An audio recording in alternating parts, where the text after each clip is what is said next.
All right, Stefanos Tsitsipas is back in the winner's circle, and he's got some confidence back with a new racket. Now, what is this new racket? I'll tell you what it is and why I think it's technically helped his game and mainly just confidence boosted him, especially as shown here in Dubai, taking out our guy Felix Auger-Aliassime in a pretty tight two-setter in the final in Dubai. So we're going to break down this match with analysis. We're also going to look at Denis Shapovalov crashing out in Acapulco after another great run there, ending his win streak at 8 wins. So this is the slice presented by Betway. Let's get into it. What a bunch of great tennis this last week. We're here to break it down.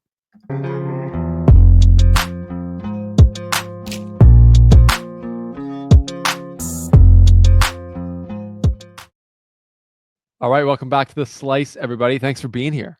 Make sure you smash the subscribe button because that helps us and it helps you be a better tennis fan.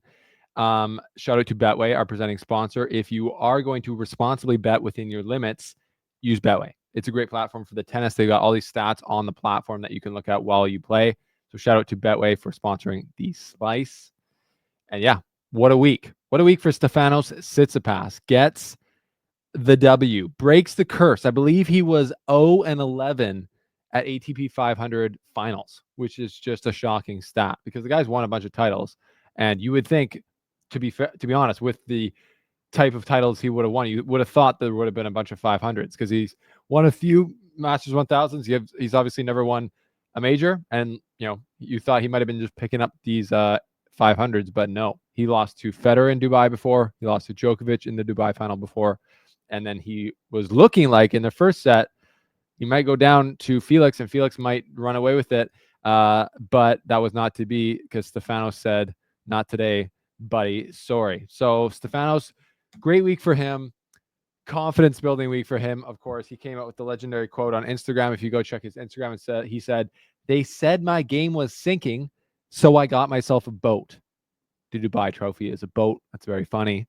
One of the great social media engagement players to follow, Stefanos Tsitsipas on the tour. So big week for Tsitsipas. And the talk of the nerdy tennis town was the racket. So let's start there. What was the mysterious racket that was painted black? It still says had the Wilson stencil on the strings, but it was not Wilson.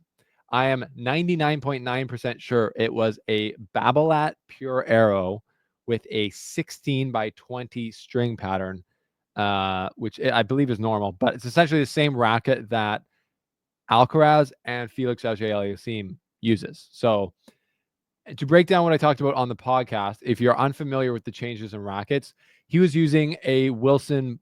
Stefanos was using a Wilson blade for, I believe, his entire career up till now. And that racket, and Wilson's in general, but especially that racket, is a softer, thinner beam frame than the Pure Arrow. So being thinner frame, which makes it softer or more flexible, gives it less power, but gives you more feel. So Tsitsipas has always been a guy that has a lot of power. So he probably had a feel racket because he wanted to be able to be as precise as possible. You see a lot of these other big players had play with Wilson rackets. Sabalenka, Karen Khachanov, etc. Because they have the power. They don't need the power to come from the racket. They bring it themselves. But the change has been, like Tsitsipas said, that the balls in tennis have gotten heavier. The conditions on the court are actually increasingly quick, but the balls are heavier, and that has affected him mainly, I think, on the backhand, where the ball just falls short. So he has to go swing super hard at it and use a lot of spin to try and keep the ball deep, and then he ends up just missing or shanking it, and then his confidence drops. He's always had an amazing forehand and serve and then forehand to follow it up. But his confidence has been lacking for a while now. That's been super evident. So he made the switch. And I just saw Tennis Connected say that he actually played with or was training with Alcaraz in the offseason and played with his maybe Pure Arrow and was like, this thing is awesome because the Pure Arrow is a thicker beam, stiffer racket, and those rackets give you more power because the frame has more pop in it. So I thought that, and I said before, Stefanos should maybe switch to a Yonex or a Babolat or something like that, because he'll get more pop off his racket because he needs that, And because his game, I really think on clay and hard, is about aggression and power. It's not about finesse and being super consistent and threading the needle. He's not like a Medvedev or a another guy like David Goffin or someone like that who plays a finesse game. Stefanos has a lot of skill, racket skill, and finesse, but he needs to overwhelm people with pace, power, and his athleticism. And he just wasn't able to do that with the Wilson blade anymore. So he switched to a Babolat Pure Arrow, at least for the time being. And this week, it paid off big time. Here's some stats for you from Matt Racquet on Twitter. Great find here. I believe the original source was Tennis Insights. Tsitsipas topspin backhand for the 52-week average. So for the last 52 weeks, his average was 72 miles per hour on either down the line or cross court. Cross court was 2,800 RPM. Down the line was 2,355. So flatter down the line, super topspin cross court. In Dubai with the new Babolat racket, so it was 72 miles per hour was his average in the whole year. He was at 75 miles per hour average down the line and 74 miles per hour cross court with lower spin marginally on both. So a little bit flatter, but about almost 5% faster ball off the backhand with the new Babolat.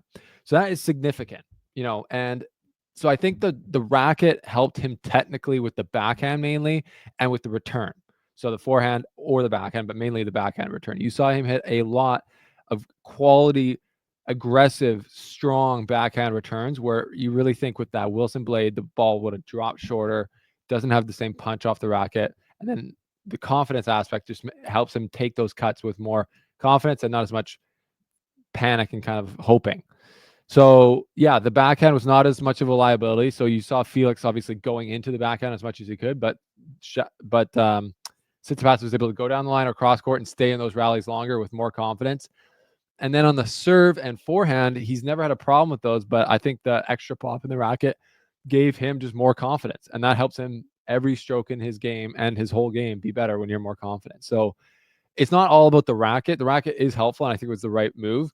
But little things like this can give a player confidence, and confidence is so key in tennis, as we all know. We've seen that with Shapovalov and Felix now, the Canadian boys playing better. They're stacking wins. They're stacking confidence. And now Tsitsipas has stacked a win in Dubai with confidence. And yeah, I'd say watch out. There's a lot of people who've been dunking on him. Yes, it's an ATP 500. It doesn't really matter that much, but a lot of people have been dunking on him, saying he's done. But he's played great here. He beat Berrettini. He beat Felix Auger-Aliassime. He beat a bunch of other guys. So let's look at the stats from the match today. Felix versus Stefanos, 6-3, 6-3 in an hour and a half. I think is a little closer than the stats show there. So serve rating 284 for Tsitsipas, 243 for Felix, 4 aces each. Almost the same amount of first serves in, 65, 64. But Stefanos gets the win in the first serve points one category at 83% to 71% for Felix. Second serve, both guys got killed on it, winning 38 and 39. But the other key was Tsitsipas, I think with the confidence in his new racket, was able to fend off 7 out of 7 break points. Felix could not break him, and Tsitsipas was able to break 3 times, capitalizing on 3 out of 6. So that's a huge part of the match there. So yeah, looking at some of the patterns we saw in that match, Felix played a pretty good match. I think he had the first break points. He was up. He had break points, and then he didn't convert in the first set, and then he was up 40-love on his own serve, and he double faulted, and there were 2 kind of unforced errors. Then it was deuce, and then Tsitsipas ended up breaking him. I believe at 3-all to go 3-4 up, and then I think broke again to win that first set. So technically, Felix was playing great with Stefanos. They were trading forehands, but I thought Stefanos' forehand, when they got in the forehand-to-forehand cross-court rally, I thought Stefanos' was a bit better, and he was able to get more out in front, more on top of it, and drive it cross-court with more angles and more pace than Felix does. And from the baseline, from a rally, I think maybe Stefanos has a slightly better forehand. But again, because of the confidence, I think with this new racket switch up, that was it. That allowed him to be able to do that. Felix, though, played pretty good and it was, in general, great in this tournament, making the final.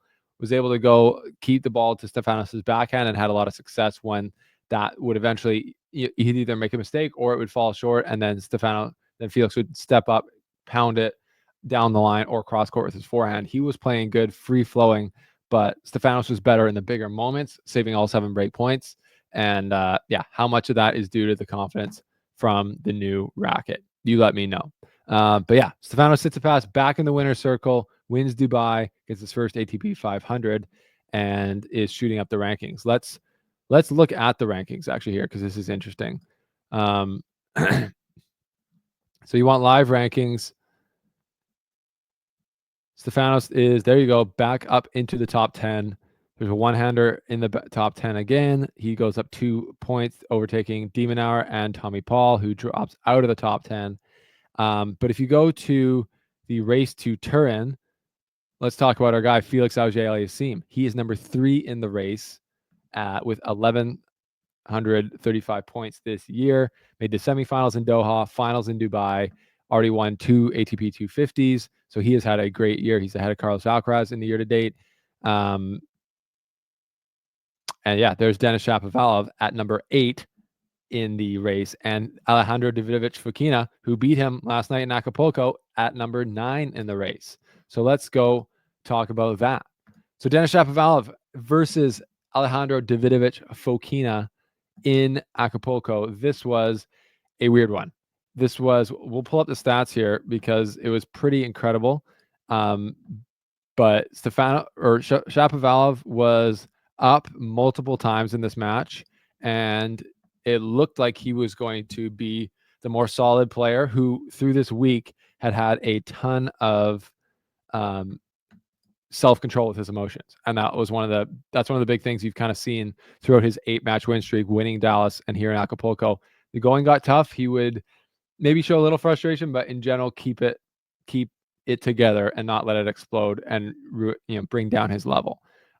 He wasn't as able to do that against Alejandro, and I honestly think a big part of that was just due to tiredness. He looked tired out there, and I believe he was saying it to his coach. I saw him. He said, "I'm so beeping tired," a bunch of times. He also said a bunch of other crazy stuff, but when he lets it go a bit mentally, he can be there. We all can. But Davidovich Fokina played a great scrappy match. That's what he does. He has big pace. And then, Shapovalov being tired did not help his cause. And the main, I would say, sign of him being tired was his first serve. As you can see here, 2 tiebreakers, 7-6, 7-6. The serve rating, 227 for Denis. 2 aces, only 54% first serves in. So that's bad. And I think that maybe it comes from the legs being cooked, not getting enough from there and just putting it into the net or missing long too much. Davidovich Fokina gets his first serve in 70% of the time. They both won not a super high percent, 63 and 65. Denis's serving was much better in Dallas, although it was quicker conditions indoor, so that makes sense. But yeah, not a great serving night from Shapovalov, and therefore was under pressure a lot more in his service games. Break point saved. Denis saved 6 out of 10. Davidovich Fokina 3 out of 7. So he still got broken 4 times. They each broke 4 times. 2 tiebreakers though. Davidovich Fokina was able to win it in both tiebreakers. If you look at it, I don't know if this match beats will show it, but I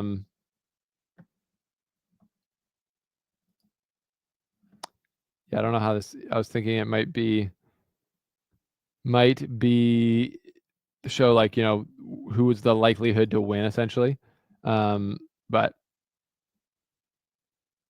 yeah, it didn't really. I mean, there it goes. I guess I guess the red is who's ahead. So you saw Shapovalov being up 4-1 in the first set. Davidovich holds. Davidovich breaks. Shapovalov breaks 5-3. Davidovich breaks while Shapovalov is serving for it 5-all. So it was very frustrating match for Shapovalov, having been up, but then Davidovich was up 3-0, 4-1, and then Shapovalov came back, got it to a tiebreaker, and then Davidovich wins. So that's the end of Shapovalov's win streak at 8 matches. So great for him. Like we showed, he's up to number 8 in the race on the ATP Tour. And he's up in the real live rankings to being in the top 30. So as from the Canadian circle here, from the Canadian perspective, Felix is up into, we'll put the rankings up on the screen here.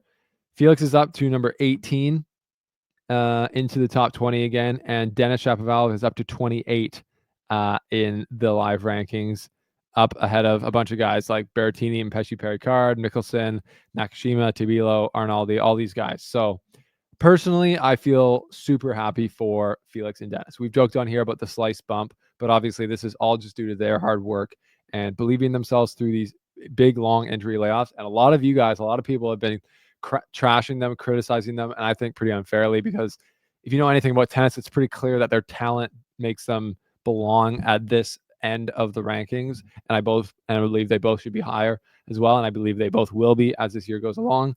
So they have had a great start to 2025, and Tsitsipas has now turned it around seemingly with a new racket. So those are the big storylines. Acapulco final tonight. You got Alejandro Davidovich Fokina versus Tomas Mahach. Sorry. Tonight, nice final in Acapulco. And we will see you next time, though, here on the Slice for the Indian Wells draw once it is out. So, yeah, let me know your thoughts down below on Tsitsipas racket change. Let me know your thoughts down below on the Canadians in general. That's the Slice. That's what you got. Thanks for being here. Thanks to Betway for supporting this show. And we will see you guys next time here on the channel.